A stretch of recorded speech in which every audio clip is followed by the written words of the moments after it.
Good morning students, welcome to study with Pariksha 5483। आज हम आपके लिए लाए हैं कक्षा 7 सामाजिक विज्ञान में कार्य पुस्तक में अंतिम अध्याय है जो हमारा भारत 2 का विजयनगर साम्राज्य, पेज नंबर 40 से शुरू है। ये सबसे पहले रिक्त स्थान, पहले वाक्य में विजयनगर राज्य की स्थापना का श्रेय हरिहर और बुक्का नामक 2 भाइयों को जाता है। कृष्णदेव राय ने रायचूर, गुलबर्गा व बीदर पर अधिकार किया। तेलुगु कवियों में पेडुडन सर्वप्रथम थे। द्रविड़ शैली दक्षिण भारत की हिंदू स्थापत्य कला की एक महत्वपूर्ण शैली है। स्थापत्य कला का अर्थ है बेटा आर्किटेक्चर, बिल्डिंग बनाने की शैली। रानी गंगा देवी ने मधुरा विजयम नामक ग्रंथ की रचना की थी। फिर सही गलत, हरिहर द्वितीय को नहीं, देवराय द्वितीय को इम्माडी देवराय के नाम से जाना जाता है, इसलिए ये गलत है। दूसरा सही, तीसरा भी सही। चौथा, कृष्णदेव राय ने मधुरा विजय नहीं लिखी थी, ये गलत है। मधुरा विजय नामक ग्रंथ रानी गंगा देवी ने लिखा था। और नीचे जो स्टेटमेंट है कि विजयनगर साम्राज्य में 300 बंदरगाहें थी, ये बारबोसा ने नहीं कहा था, अब्दुल रज्जाक ने कहा था, इसलिए ये गलत है क्योंकि ये बारबोसा के नाम से आपके पास लिखी गई है। सही उत्तर छांटे। हम्पी पर सर्वप्रथम शोध कार्य कलिंग मैकेंजी ने किया। तलीकोट युद्ध के पश्चात अरविदो वंश का शासन हुआ। 100 वर्ष तक शासन किया इस वंश ने, लेकिन कोई खास तरक्की नहीं कर सका विजय राज्य साम्राज्य। इसके बाद ग्राम के मुखिया को गोंडा कहा जाता था। विकल्प क। विजयनगर की खुदाई में 30 भवनों के अवशेष मिले हैं। 5वें का उत्तर है विकल्प ख, 1509। छठे का है क, घ, ग और ख, यानी कि सबसे पहले संगम वंश, फिर सलू वंश, फिर तुलु वंश और फिर अरविदु वंश। इन 4 वंशों ने विजयनगर पर शासन किया। हजारा स्वामी मंदिर कहाँ है? इसको हजारा राम मंदिर क्यों कहा गया है? यह मंदिर कर्नाटक के हम्पी में है। इसे कृष्णदेव राय ने शाही परिवार के लिए बनवाया था। इसकी दीवारों पर रामायण की कथा चित्रित की गई है, इसलिए इसे हजारा राम मंदिर भी कहते हैं। कृष्णदेव राय किस राजवंश के थे? तुलुव राजवंश के थे। अमुक्तमाल्यद की रचना किसने की? कृष्णदेव राय ने की।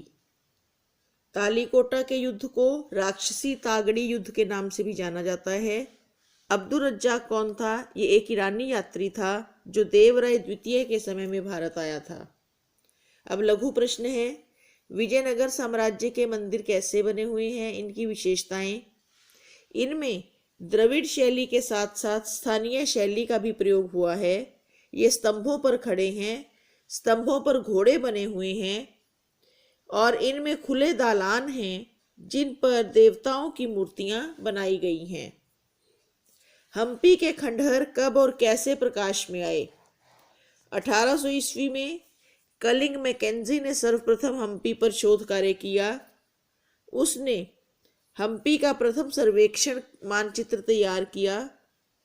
विरूपाक्ष, पंपा देवी और पुरातात्विक सामग्री व अन्य विदेशी यात्रियों के विवरण से हम्पी की खोज संभव हुई। अगला प्रश्न है, महानवमी डिब्बे के बारे में लिखना है। ये आपकी पाठ्य पुस्तक में है और हमने उड़ान में भी किया हुआ है। ये देखिए, यह लगभग 11,000 वर्ग फीट के आधार पर 40 फीट की ऊंचाई पर बनी पत्थरों की मंचनुमा आकृति है, यानी कि पत्थरों से बना हुआ एक स्टेज है जो 40 फीट तक ऊंचा है और इसका विस्तार 11,000 वर्ग फीट है। अधिकतर विद्वानों का मानना है कि विशेष अवसरों पर, धार्मिक अनुष्ठानों के समय पर यहाँ सम्राट व जनता इकट्ठी होती थी। ये लिख लीजिए आप अपनी वर्कबुक में। विजयनगर साम्राज्य के उदय और विनाश पर नोट लिखिए। विजयनगर साम्राज्य की स्थापना हरिहर और बुक्का नामक दो भाइयों ने की। इन्होंने ही तुगलक वंश से स्वतंत्र होकर अपना राज्य स्थापित किया था।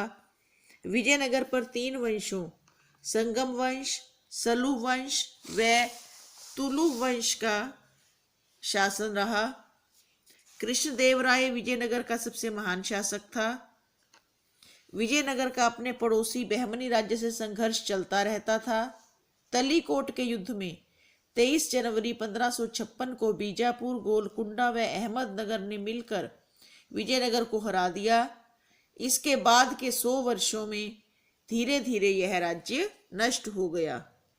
अगला प्रश्न, विदेशी यात्रियों के विवरण के माध्यम से विजयनगर साम्राज्य का वर्णन करें।